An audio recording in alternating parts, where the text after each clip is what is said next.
It's finally here, guys. The advanced windmill tutorial coming up.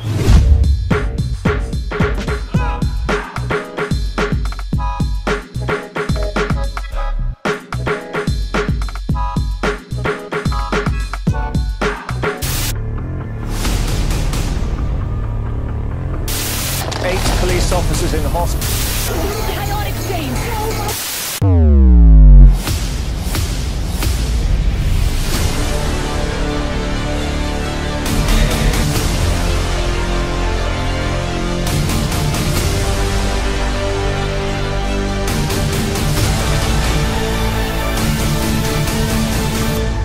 Hey, what's up my good friends, and welcome to a new Coach Sambo video right here on Coach Sambo's YouTube channel. A channel where you can find plus 20 years of b-boy experience as a coach, judge, MC, and a monkey trainer. So yeah, do yourself a favor and hit the subscribe button right there so YouTube can notify you every time I upload a new video, sharing more valuable knowledge with you guys. So this video is perfect for everyone that kind of learned their windmill already and they're looking for new ways to clean it up and just take it to the next level and learn new variations, right? Now I did notice that a lot of you guys learned how to windmill because of the windmill tutorial, and this is basically just the part 2 helping you take everything to the next level, from your form to the ideas and expanding your windmill vocabulary, of course. So to be honest with you guys, I hope you're ready for this. So I have 3 exercises right here to get your windmill nice and crispy, and that's going to give you more advantage to learn certain variations in the future.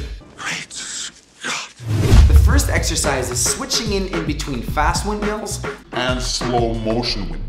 Yeah, that's right. So when you're doing a fast windmill, you want to learn how to slow it down and then speed it back up again, and doing that multiple times. And basically this is training everything you need to train to get a better grip on that windmill. And of course, you know, it's okay to crash and it's okay to fail and whatever, but as long as you're putting in the work and investing in these movements, I'm 100% sure you're going to see a lot of evolution throughout the next practices. Definitely try that out a few times, and it's kind of fun. Now the second exercise is to work on more strength and more control on the windmill. This one is basically doing one windmill and then stopping in a freeze completely, and then doing a windmill again and then stopping in that freeze again. Just do this until you can't take anymore. Really working on that strength you need to get that windmill nice and clean. Also, what this does is it helps you finish up your windmill nice and clean. Now we all know that feeling of doing a windmill and then you want to catch that freeze, but you just can't manage to hold that freeze and it falls and it crashes. Well, that's basically Mother Nature telling you you need to work a little bit more on your strength and on your control. And that's why Mother Nature sent me to give you this exercise. Then the final exercise to clean up your windmill and make it nice and clean is exercising a lot of backspins. Now I know a lot of people do not like backspins because they think it's a beginner move. Well, you couldn't be more wrong. The backspin is actually a very beautiful move, especially if you combine it with other moves like air flares and stuff like that. But above that, backspins teach you how to go fast and create velocity when performing your windmills and other ground power moves as well. So I have a specific video on backspins that you can find on my YouTube channel, of course. And don't be the guy that's like, oh, I don't need this backspin tutorial, I'm on another level. Because at that point you're forgetting who the coach is. And I don't know about you, but I wouldn't waste 20 years of good coaching experience. So click the link right here so you can watch that backspin video so you can get to work. Alright, so these were the 3 exercises for us to clean up the windmill and get it nice and crispy. Once the windmill is nice and crispy, then you develop more consciousness and more opportunities to take it to the next level, as we're gonna do right now.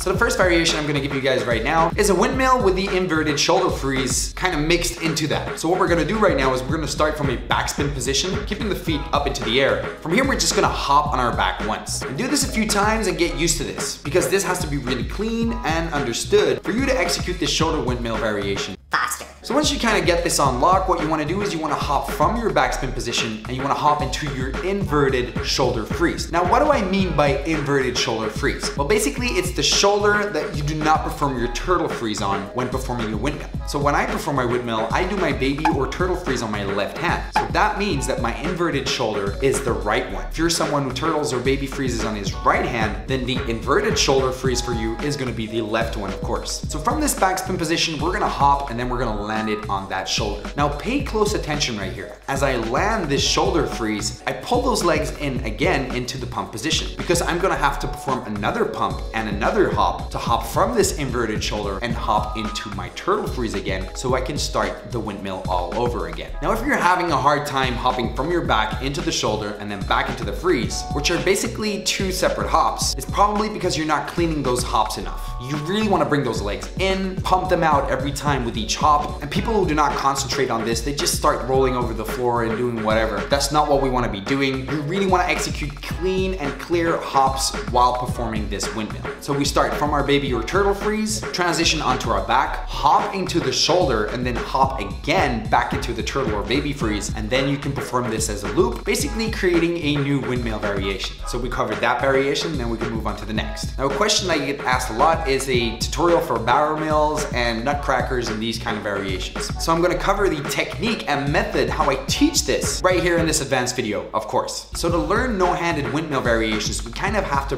build our way down to get rid of those arms. So when just unlocking the windmill, you usually use your turtle or baby freeze. But the next phase is just using your hands and tapping the floor away, removing the stab hand that we usually use in the turtle or baby freeze. Once you manage to perform your windmill like this with small and short taps, then we can move on to the next phase where you kind of place your elbows or your fists, relying less and less on those arms and working our way towards the no-handed windmill. Now at this moment, we're starting to develop more speed from the legs. And your body kind of adapts because you notice that you're not using the hands and the arms anymore to create velocity and speed. The legs and hips kind of develop this movement, creating speed for you. Now it will take a few practice sessions to actually start to feel this velocity and technique with the legs. But basically what's happening is the legs are brought in every time using the hips. And every time you bring something in, you kind of speed up. And I explained this very well in my Munchmill tutorial. It's kind of the same idea or technique that we're using when doing a no-handed windmill. So this feeling of creating speed with the legs will develop over time, especially if you use the steps that I just shared with you right now. Now, once this feeling of creating speed with your legs develops, then you can use those hands even less, keeping them close to your core. And at this point, we kind of get really close to the barrel mill. Now, something I do have to add right here is that at this point, it is handy to place your head on the floor. You can kind of use it to briefly hold yourself up and push yourself away from the floor. However, I do recommend and prefer the windmills without using your head. And it's been a while since I've done them, but you can see me doing them right here in this video, just making it more enjoyable to execute. Instead of having your head knock against the floor with each windmill. Now with all these different steps and build-ups right here, you should actually be ready to perform like a nutcracker, especially if you kind of use your head in the beginning. But don't forget, you want to use your head less and less throughout time. Of course, only possible if your basic windmill is really clean and really crispy. Now moving on to the next exercises and variations that you're going to get right here is performing your windmill and using the pump technique as we kind of used with the shoulder variation. But now we're going to use that pump technique, bounce all the way up onto our head. Now I do explain this technique very clearly in my windmill to headspin tutorial. So if this is new for you, then I definitely recommend you to check out this video. But once you kind of unlock the windmill to headspin, without you knowing, this is developing new possibilities for you to execute new windmill variations. And the first one basically being the windmill and then going up to your head, and then continuing the windmill by pulling the legs back in every time your back hits the floor, opening the legs back up every time you go back up to your head. This already looks pretty clean, and once you kind of get the leg motion unlocked, you can very easily start to do it no-handed, just as long as that pump technique is well executed. Now a really great way to be original and find your own variations is by experimenting with different forms while standing on your head, because that headstand actually gives you multiple opportunities right here to create new forms and shapes within the windmill. As you can see me right here doing my variations, don't want to be biting of course. You can see that I use that very brief movement on my head to create cool forms and shapes, basically helping me create my own personal windmills. So this is definitely a great way to help you create your own stuff. Now kind of similar is going up to handstand instead of going up to the headstand. Now you can learn this technique in my windmill to handstand tutorial. The technique that we basically use to go from a windmill to an air flare or a windmill to a 90, that windmill to handstand technique can also be used to create new windmill variations of course. As you can see my variations right here, using the lift all the way up to handstand to create new forms and shapes, again within the windmill. Like with this crossed hand windmill variation right here, these are all variations that I managed to find because I unlocked the windmill to handstand. The good thing is you don't even have to be able to go all the way up into handstand. For these variations, I'm basically going up halfway. So you'd be surprised how fast you can actually develop these kind of variations. And then moving on with the last technique right here in this advanced windmill tutorial. But first, I just want to motivate you guys to smash that like button and hit a random comment. So yeah, a little support is appreciated. If you do recognize the value that I'm giving you guys, don't forget I'm sharing all this stuff for free. And the only thing I ask from return is a little hip hop and a little support so I can help reach more people.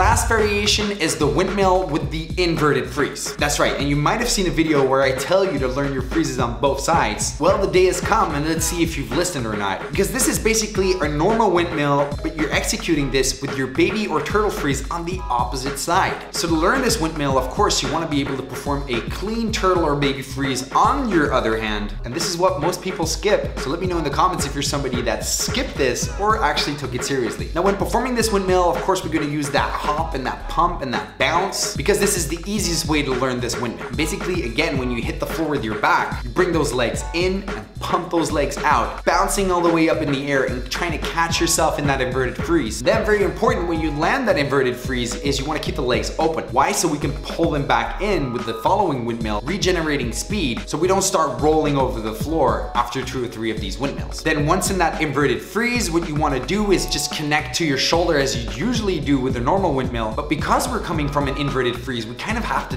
dive in there. And it kind of reminds me a little bit of a coin drop. And I'm going to be honest, this variation is not the easiest one out there, especially if you've been stingy on those freezes on both sides. But performing power moves with your inverted hand is kind of rare. Of course, there are b-boys that use it, but percentage-wise, if you look at all the b-boys and b-girls out there, most of them are not performing power moves with an inverted hand. And that's telling me that they probably did not practice their freezes on both sides. So don't be one of them. Once you get all the pieces of the puzzle together, then you can just bounce through life in this inverted windmill, showing off the fact that you have learned your freeze in both directions, opening more doors for you in the future. Great Scott.